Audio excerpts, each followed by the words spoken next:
Assalamualaikum warahmatullahi wabarakatuh.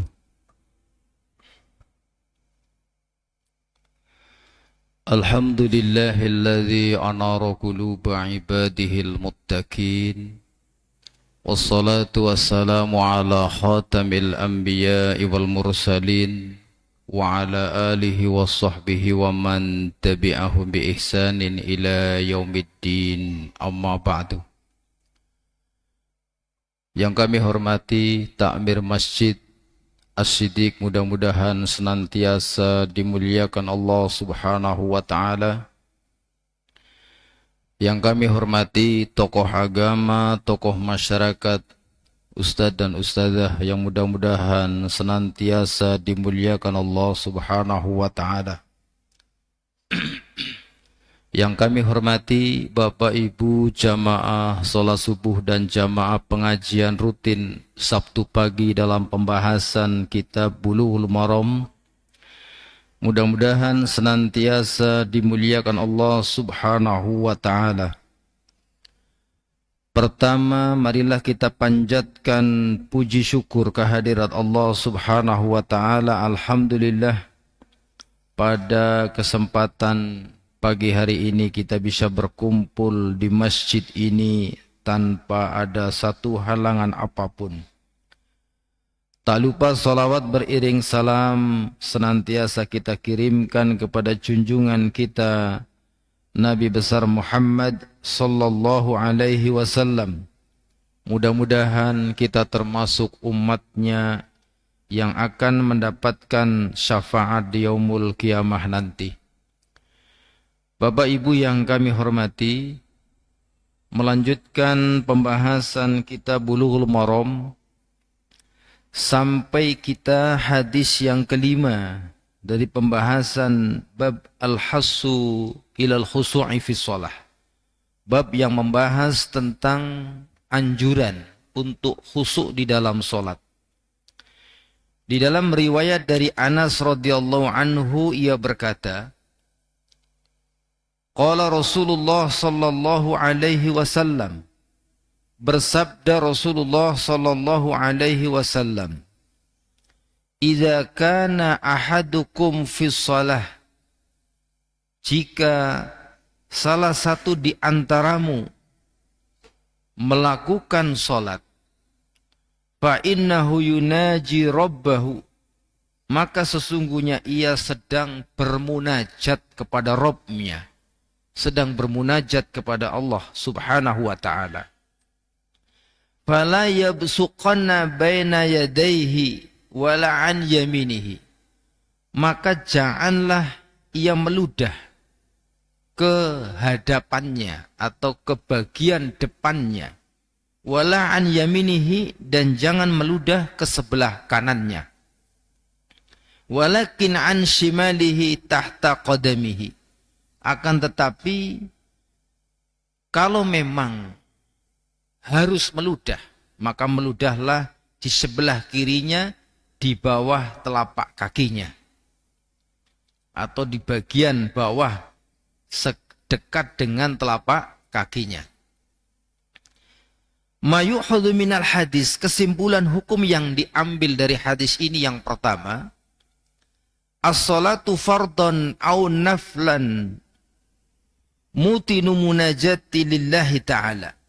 Salat, baik itu salat wajib ataupun salat sunnah, maka ia sebenarnya sedang bermunajat kepada Allah yang maha tinggi. Wattisalul abdi birabbihi, dan sedang berhubungan atau berkomunikasinya antara seorang hamba dengan Rabb-nya.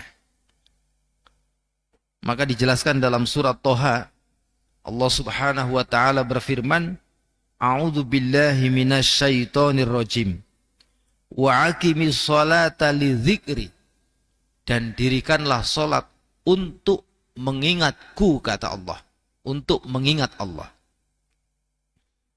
Fa innal munajati takunu liman huwa amamaka, jadi namanya munajat itu bermunajat kepada yang di hadapannya, yaitu Allah Subhanahu wa ta'ala. Walidha jaa fi riwayatin ukhra, maka dijelaskan dalam riwayat yang lain dari riwayat Imam Bukhari, Nabi SAW bersabda, fa inna rabbahu bainahu wa bainal qiblah, maka sungguhnya Rabbnya itu ada di hadapannya dan di arah kiblat. Maka sebagaimana dijelaskan di dalam hadis yang lain pula, aqrabu ma yakunul abdi min rabbih wa huwa sajidun. Kondisi saat di mana seorang hamba sedang sangat dekat kepada Rabbnya adalah pada saat hamba itu sedang bersujud. Ini menunjukkan bahwa kita sedang bermunajat kepada Allah Subhanahu wa ta'ala, sedang ittisal kepada Allah Subhanahu wa ta'ala ketika sedang sholat. Wala yabsuq an yaminihi, maka di dalam syarahnya dijelaskan, dan janganlah meludah ke sebelah bagian depan. Di mana dijelaskan di dalam hadis riwayat yang sahih bahwasanya fa inna an yaminihi malakan. Kenapa dilarang kita meludah ke bagian depan ataupun sebelah kanan? Karena di sebelah kanan itu ada malaikat. Di dalam riwayat Abi Syaibah dijelaskan fa inna an yaminihi katibul hasanat. Sebelah kanan ini ada malaikat yang mencatat kebaikan. Jadi wonten raqib kali atid. Malaikat pencatat kebaikan sebelah kanan, yang sebelah kiri mencatat keburukan. Sebagaimana di dalam riwayat yang lain, Nabi SAW juga bersabda, katibul hasanati amirun ala katibus sayyiat. Jadi malaikat yang mencatat amal kebaikan itu menjadi amir, menjadi pemimpin atas malaikat yang mencatat keburukan. Maka di antara ini yang menjadi alasan, pertama, kita tidak boleh meludah ke depan. Kalau kita ingin meludah, tentu dalam kondisi masjid itu tanah, bukan masjid seperti sekarang. Masjid kondisinya bisa jadi tanah, bisa jadi pasir. Kepengin itu aja mengarep, aja meng sebelah tengen. Nek memang kepengin banget itu, kalau memang masjidnya itu masjid seperti zaman dahulu, mungkin pakai tanah, mungkin kita sedang dalam safar perjalanan, kita sholat di tanah. Kalau memang tidak boleh, tidak harus meludah, meludah ke sebelah kiri. Meludahnya ke bawah, yaitu dekat dengan telapak kaki. Kemudian dijelaskan dalam kitab ini, fa'idha qila kaifa yabsuq an shimalihi wa fihi al-malak. Bagaimana meludah di sebelah kiri, padahal di sebelah kiri juga ada malaikat. Kanan ada malaikat, sebelah kiri juga ada malaikat. Maka dijelaskan fal jawabu wallahu a'lam ma ya'ti. Jawabannya dalam keterangan dari Abdullah bin Abdurrahman Al-Basam, yang pertama, beliau juga mengucapkan wallahu a'lam, dan Allah yang lebih tahu. Tetapi beliau merinci, annal musalli la yabsuq fi shalah illa fi halil hajah. Bahwasanya orang yang sholat itu tidak boleh meludah kecuali ketika dalam keadaan hajah. Keadaan memang membutuhkan. Memang dia butuh untuk meludah. Nek mboten nggih mboten usah. Wal hajatu tubihul makruhat. Karena hajah itu membolehkan perkara yang dimakruhkan. Jadi karena memang mungkin idune nang kene wis akeh banget kata niku nggih lah. Karena ada hajah maka perkara yang dimakruhkan, karena meludah ketika sholat ini dihukumi makruh. Membolehkan perkara yang dimakruhkan. Kemudian alasan yang kedua, jihatul yamin asrafu min jihatis shimal. Sebelah kanan itu adalah arah yang lebih mulia daripada sebelah kiri. Faja'alal yamin lil mustatabati. Maka untuk perkara-perkara kebaikan itu mendahulukan sebelah kanan. Masuk masjid contohnya, maka mendahulukan yang kanan. Washimalil mustaqdzarati. Sebelah kiri untuk perkara-perkara yang kotor. Masuk WC mendahulukan kaki kiri, bukan mendahulukan kaki kanan. Kemudian yang ketiga, al-malakul muqimu fi jihatil yamin asrafu minal malakil muqim fi jihatil shimal. Malaikat yang menduduki sebelah kanan, malaikat pencatat kebaikan, yang sebelah kiri pencatat keburukan. Malaikat yang berada di sebelah kanan lebih mulia dibandingkan malaikat yang berada di sebelah kiri. Maka sebagaimana Nabi SAW bersabda dalam hadis tadi, bahwasanya katibul hasanat amirun, penulis pencatat kebaikan atau malaikat yang mencatat kebaikan menjadi pemimpin ala katibus sayyiat, atas malaikat yang mencatat keburukan. Ini diantara alasan penulis kitab ini, Abdullah bin Abdurrahman Al-Bassam, menjelaskan kenapa kalau sebelah kanan nggak boleh kok sebelah kiri kalau terpaksa boleh. Alasannya diantara sebagaimana yang beliau paparkan. Kemudian dijelaskan di dalam riwayat Imam Bukhari dan Imam Muslim dari hadisnya Anas bahwasanya Nabi SAW bersabda, al-busaqu fil masjidi khati'atun. Meludah di dalam masjid adalah merupakan kesalahan. Wa kafaratuha dafnuha.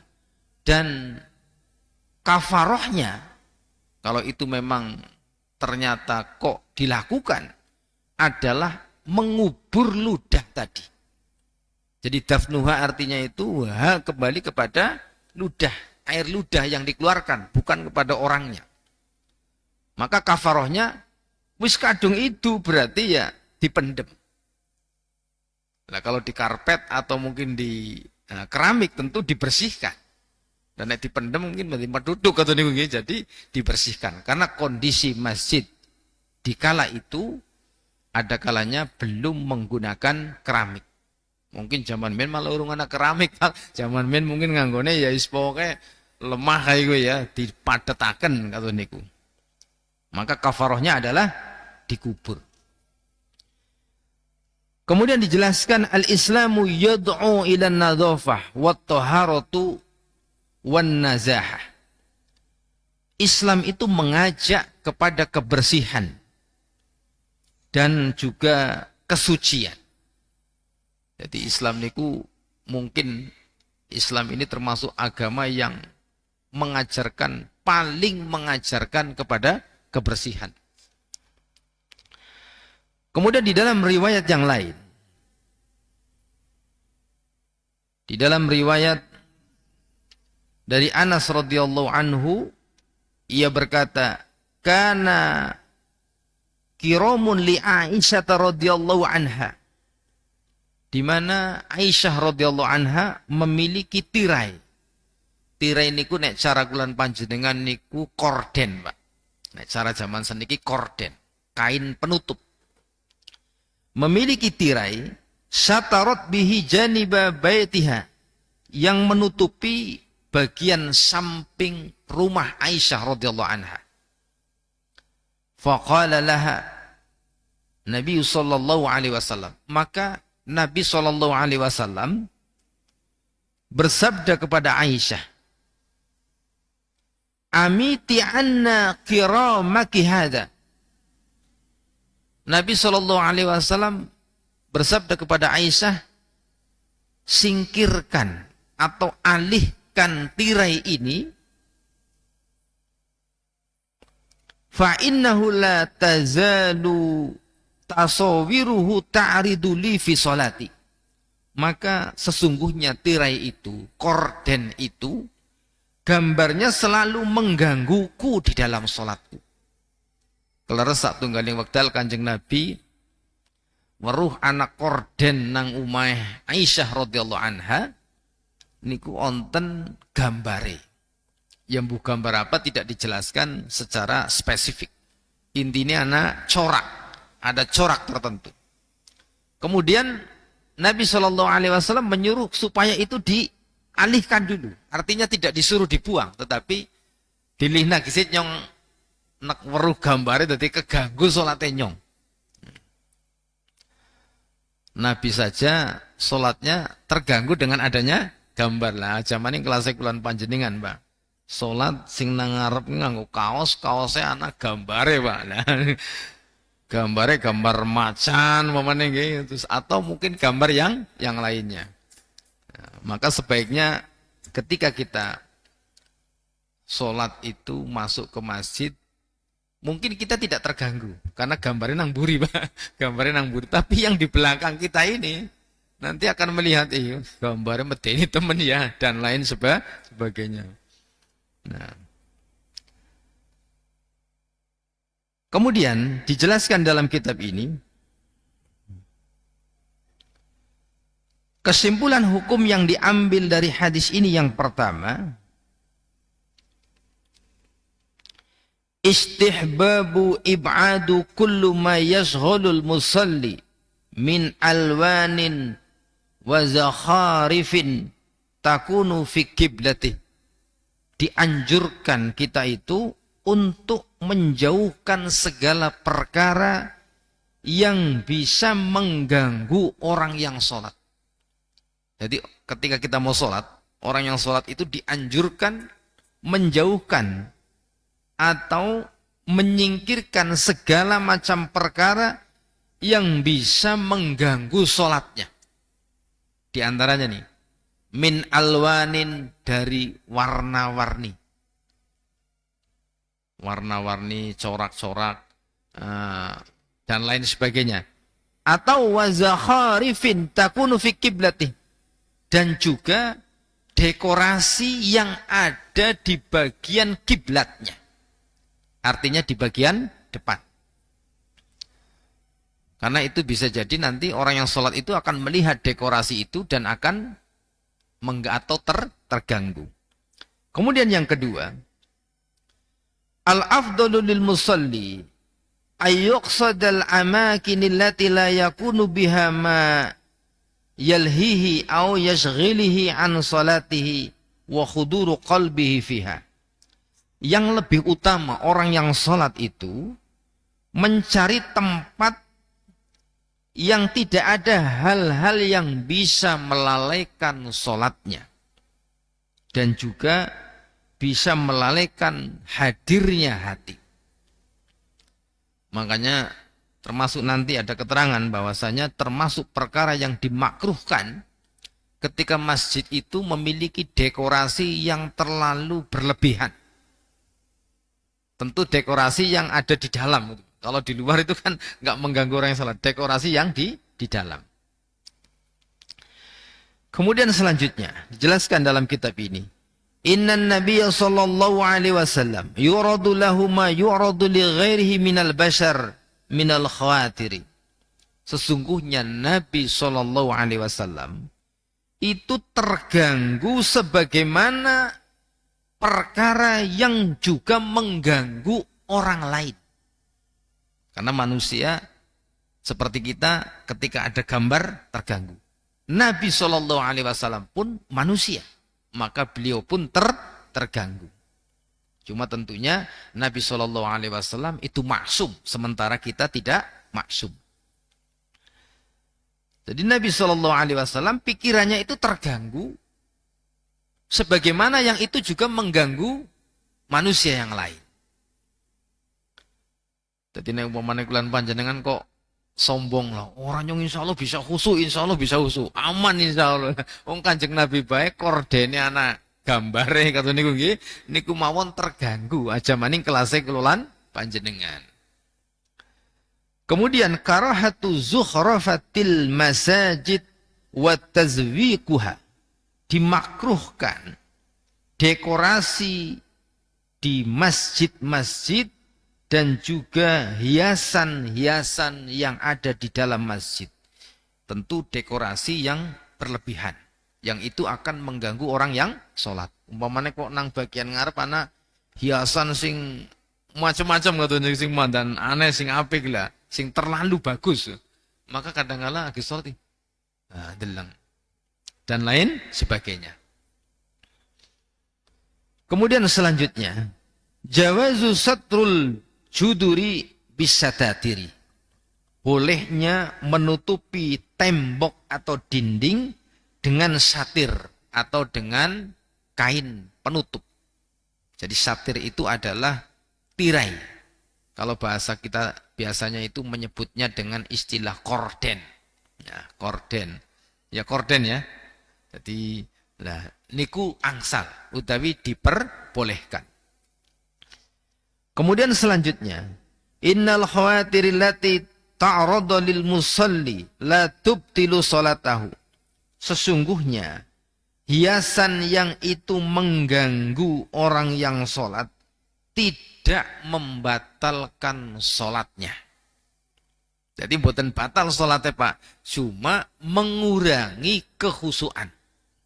Satu garing contoh momen nggih. Nek anu wis biasa sih mboten insyaallah.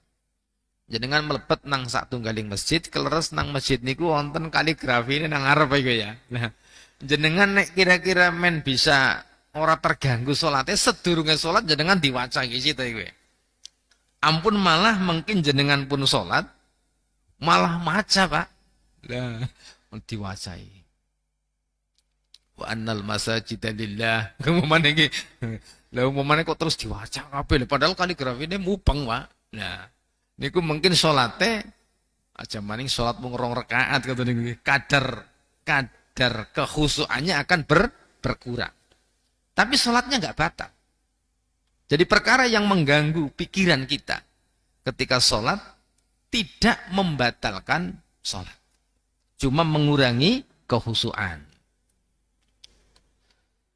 Kemudian selanjutnya dijelaskan dalam kitab ini.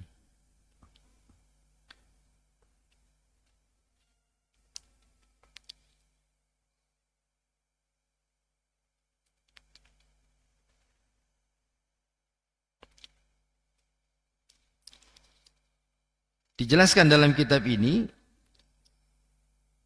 dallatin nusus ala annal ajra was sawab masrutun bi huduril qalbi. Hadis ini menjelaskan bahwasannya, nas ini menjelaskan bahwasannya pahala itu disyaratkan bi huduril qalbi, dengan hadirnya hati. Artine ganjaran kulan panjenengan niku angsal berapa persen disesuaikan dengan kekhusyuan salat kita.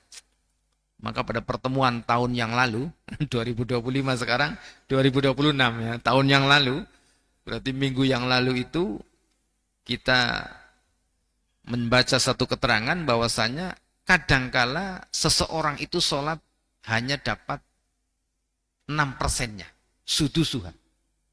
Kadangkala usruha 10%.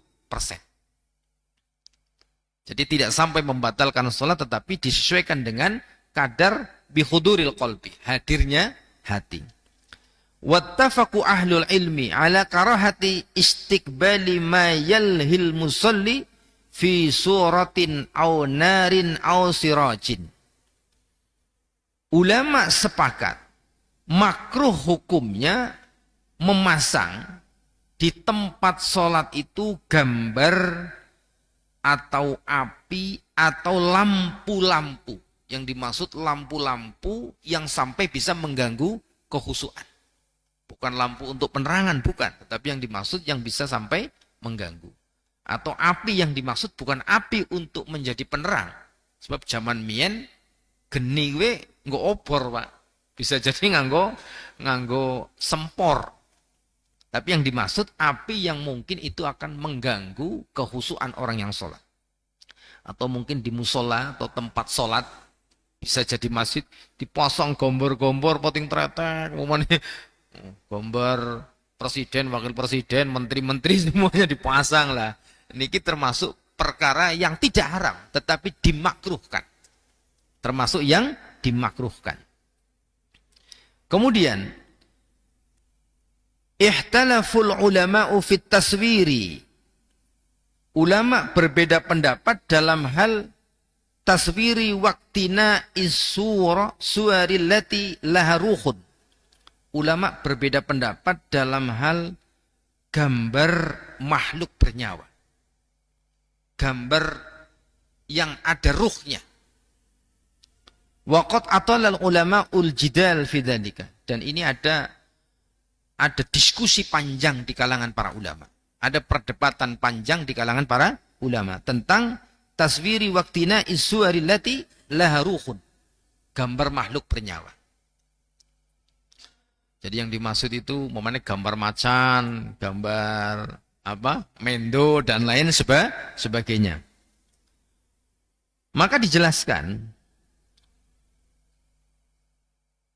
pendapat pertama dari para ulama, ajma'ul ulama'u ala tahrimi suwaril mujassimati lidzawatil arwahi. Ini menjadi catatan penting. Poin pertama, ulama sepakat tentang gambar yang berbentuk. Ala tahrimi suwaril mujassimah. Gambar yang berbentuk itu contohnya patung. 3 dimensi. Patung nopo? Iwak, patung sapi, mamane nggih. Terus nopo patung baya. Patung nopo mali? Biawak. Nah, kan yang viral belum lama ini. Nah, patung-patung makhluk bernyawa. Ini ulama sepakat tentang haramnya hal ini. Tentang tidak bolehnya hal ini. Jadi umpamane jenengan keleres kok pengen duwe hiasan, jangan hiasan dari makhluk bernyawa yang berbentuk. Yang dimaksud adalah 3 dimensi. Pernah saya dulu meruqyah satu santri, ternyata rumahnya itu di atas itu, karena beberapa kali beliau itu ada gangguan jin, nang dhuwur kowe nang omah kowe ana gambar manuke, Pak. Kan biasanya kadang wonten gendeng sing perpus sing ana gambar manuke nang ujung-ujung. Itu saya bilang sama ibunya, karena bapaknya ketika itu sedang tidak di rumah. Nek saged niku diguang mawon. Nek mboten diguang eman-eman ya disimpen. Jangan dipasang seperti itu. Karena termasuk perkara yang dilarang. Dan ulama sepakat atas hal ini. Jadi suwaril mujassimah, gambar yang berbentuk atau patung. Kadang-kadang kan nonton gitu, tiang nang omah gambarnya patung macan sini kata niku nggih. Lah niku termasuk perkawis sing dilarang. Nah, kalau ada ancamannya juga di dalam hadis yang lain, la tadkhulul malaikah ilal baitul ladzi fihi surah wal kalb. Malaikat rahmat tidak akan masuk ke dalam rumah yang di dalam rumah itu ada patung-patung.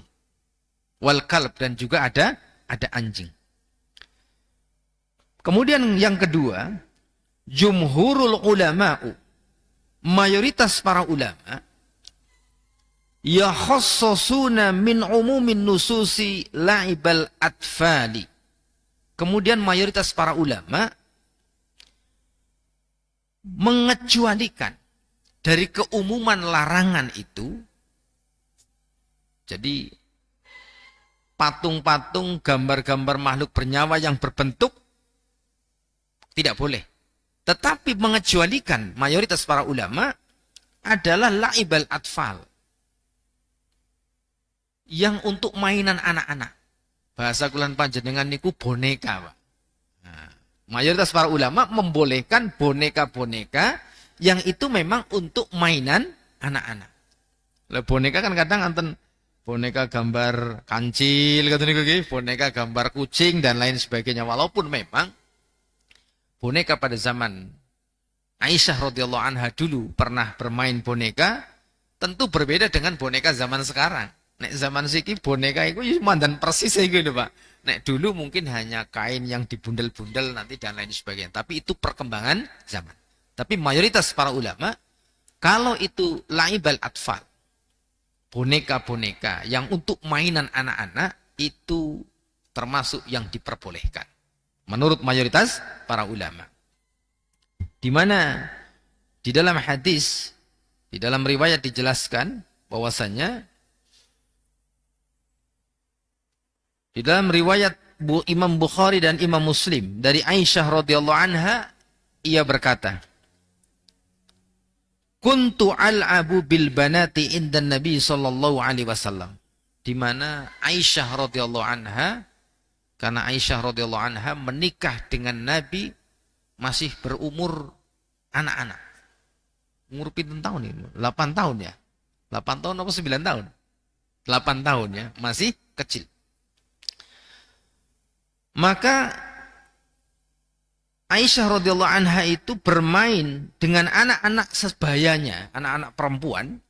Wa kana li sawahibu yal'abunna ma'i. Dan Aisyah radhiyallahu anha itu memiliki boneka yang dipakai untuk mainan. Karo dolanan boneka.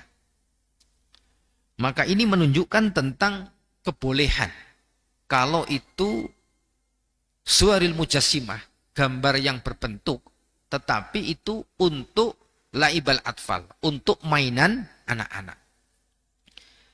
Kemudian yang ketiga, ihtalafu fi suwari syamsiyah ghairu dzati dzil. Kemudian poin ketiga, ulama berbeda pendapat lagi dalam hal foto. Jadi foto niku kayak gambar, tapi niku dudu gambar, Pak. Jadi itu hasil dari bayangan kita. Bayangan kita yang kemudian diproses dengan zat tertentu. Nek zaman siki kan moto karo HP, cepret rika katune nggih. Lah mungkin terus dilebokaken nang komputer. Nang komputer mungkin di print metu wis dadi, wih gambar rika metu kan katune niku. Itu hasil dari zil, dari bayangan. Dan ini ulama berbeda pendapat. Ulama berbeda pendapat. Ada sebagian ulama yang membolehkan kalau itu memang ada hajah. Kalau memang ada hajah. Hajah yang tidak boleh tidak. Contohnya jenengan gawe SIM, Mbak. Gawe SIM. Kan kudu foto. Lah ngono jenengan ora gelem foto. Lah kok kepriwe gambare itu gambare sapa kayak gue kan. Sementara nanti untuk memastikan ini SIM Anda apa bukan. Bikin KTP, ijazah, ya kan? Lah nek ijazah ora ana fotone, lah kuwi fotone sapa? Fotone mandan beda be masalah mungkin kan. Iki fotone gemen ganteng sih jenengan wis tua ya beda ya. Lah, tetapi kan masih ada gambar kita, tetap ada kemiripan. Maka ini gambar tetapi ada hajah atau foto memang ada hajah. Maka ulama membolehkan ketika ada hajah. Kenapa demikian? Tetapi ada juga ulama yang membolehkan. Enggak apa-apa, itu kan foto, bukan gambar. Itu kan foto.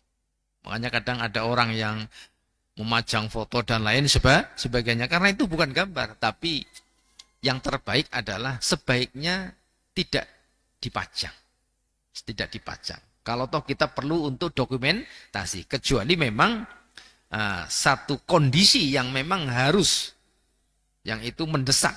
Satu galing contoh, Pak. Jenengan kok nang sekolahan orang dipasang fotonya presiden karo wakil presiden terus tengah-tengah Garuda bisa masalah nih Pak. Lah, ini kan sesuatu yang memang sesuatu yang tidak bisa dihindari.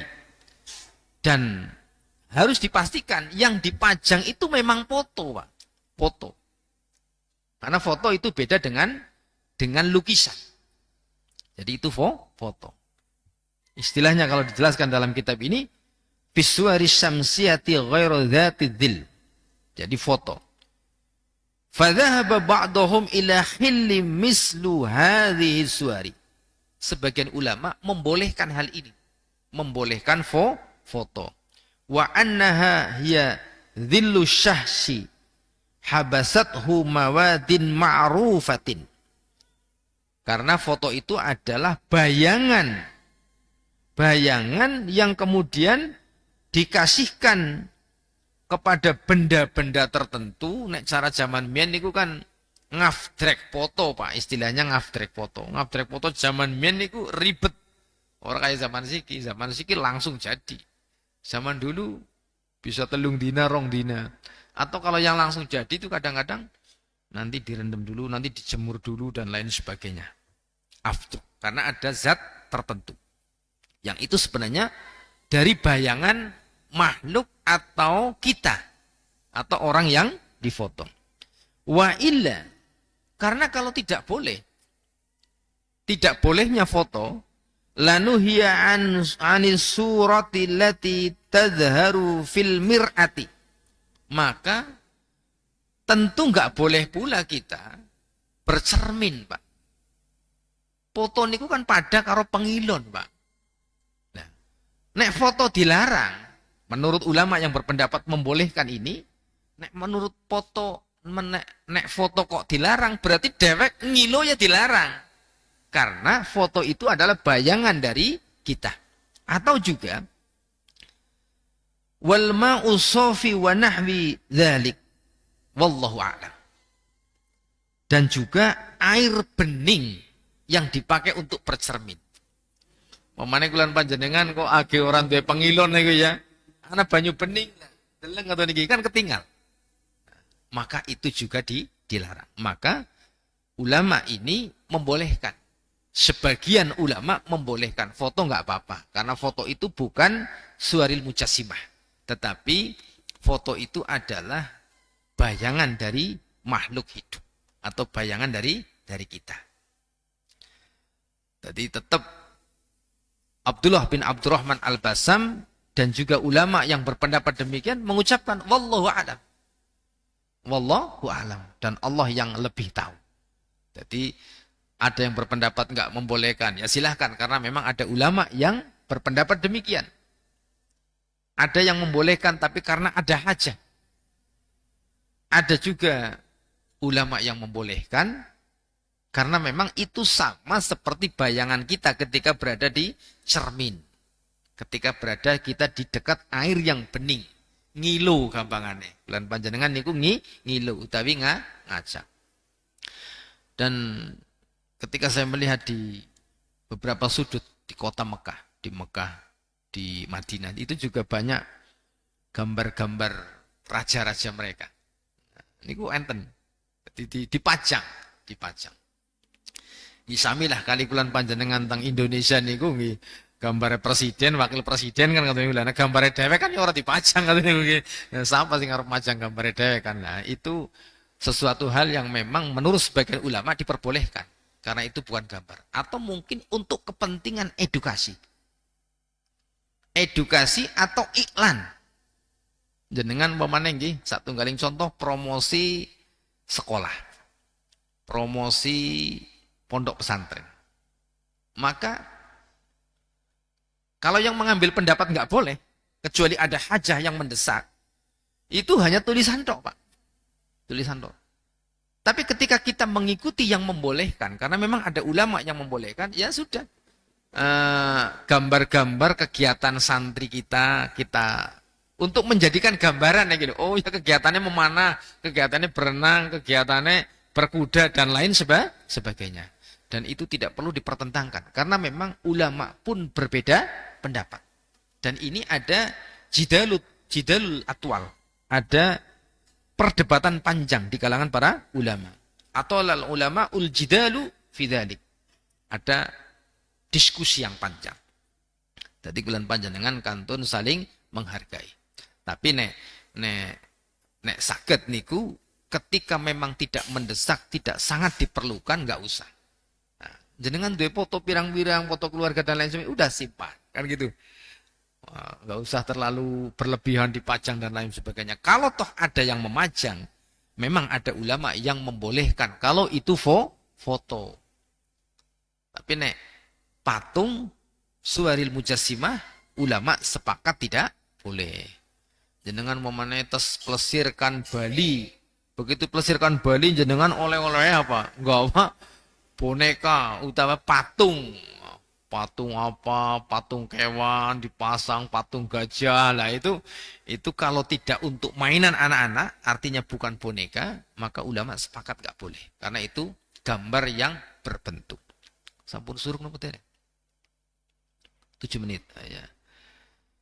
Kemudian selanjutnya kita masuk hadis yang ketujuh dari bab ini. Di dalam riwayat dari Jabir radhiyallahu anhu, Jabir bin Samurah radhiyallahu anhu ia berkata, bersabda Rasulullah sallallahu alaihi wasallam, la yantahiyanna aqwamun yarfa'una absarahum ila sama'i fi shalah aw la tarji'u ilaihim. Hendaklah berhenti kaum yang mereka itu mengangkat pandangan mereka ke langit di dalam sholat. Aula tarji'u ilaihim, atau tidak akan dikembalikan penglihatan mereka kepada mereka. Kesimpulan hukum yang diambil dari hadis ini yang pertama, al-khusu'u huwa. Jadi yang dimaksud dengan khusu' adalah labbus shalah wa ruhuha wa yakunu bil qalbi wal jawari. Khusyuk itu adalah merupakan ruhnya salat yang itu perpaduan antara hati dan anggota tubuh atau anggota badan. Di mana dulu pernah dijelaskan, maka pendapat yang rajih khusyuk itu adalah amalan hati dan juga amalan anggota badan. An-nahyul akid, maka dijelaskan dalam kitab ini, maka ketika walladzi yarfa'u basarahu ila samai, ketika sedang sholat kok kita melihat ke langit, dengar, maksudnya pun dengar. Wa yujilu nadharahu hahuna wa hahuna, kemudian pandangannya ke langit itu dia melihat ke sana kemari. Jadi sholat karo madhep mangduwur karo ndeleng ngana ngene. Lam yahsha'a qalbuhu wala jawarihuhu. Maka dalam kondisi seperti ini dia sholatnya tidak bisa khusyuk, baik hatinya maupun anggota badannya. Wong sholat yang ngene karo dengar terus nyelinguk ngana nyelinguk ngene, malah ngetungi manuk sing pada mabur umpamane nggih. Lah maka dia tidak akan bisa khusyuk. An-nahyul akidu wal wa'idu syadid ala man rafa'a basarahu ila sama'i fi shalah. Hadis ini menjelaskan larangan yang tegas untuk orang yang melihat ke langit pada saat dia sedang sholat, atau mengarahkan pandangannya ke langit pada saat sholat. Yang ketiga, an-nabi sallallahu alaihi wasallam tawa'ada man rafa'a basarahu ila sama'i fi shalah bi khatfa nisrah. Jadi Nabi sallallahu alaihi wasallam mengancam orang yang melihat ke langit pada saat dia sedang sholat. Bahkan dijelaskan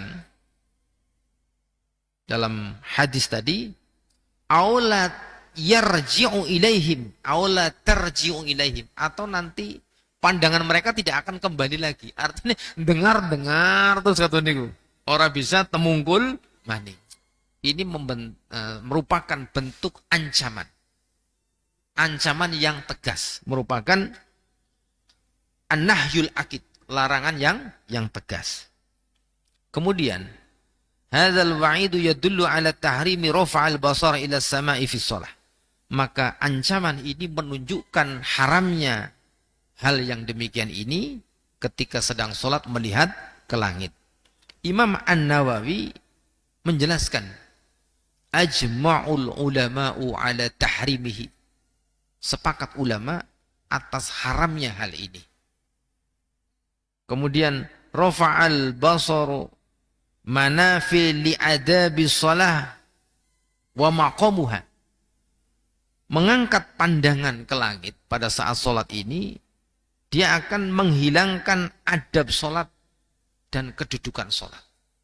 Lah sholat bulan panjenengan kok karo dengar lah niki berarti kaya dene suul adab, tidak beradab karena kita sedang menghadap Allah Subhanahu wa taala. Kemudian ulama fikih menjelaskan qala fuqahauna, ulama fikih kami menjelaskan yukrahu taghmidu ainaihi, dimakruhkan sholat dalam keadaan sambil memejamkan mata. Jadi nek sholat karo dengar dalam menglangit, karo nyelinguk nganangene haram hukume. Tapi nek sholat karo merem hukume makruh. Loh, sholat kok karo merem umpamane merem kan kadang mungkin onten tiang sholat men khusuk malah merem, Pak. Nah, niku hukume makruh. Sholatnya mboten batal tapi dihukumi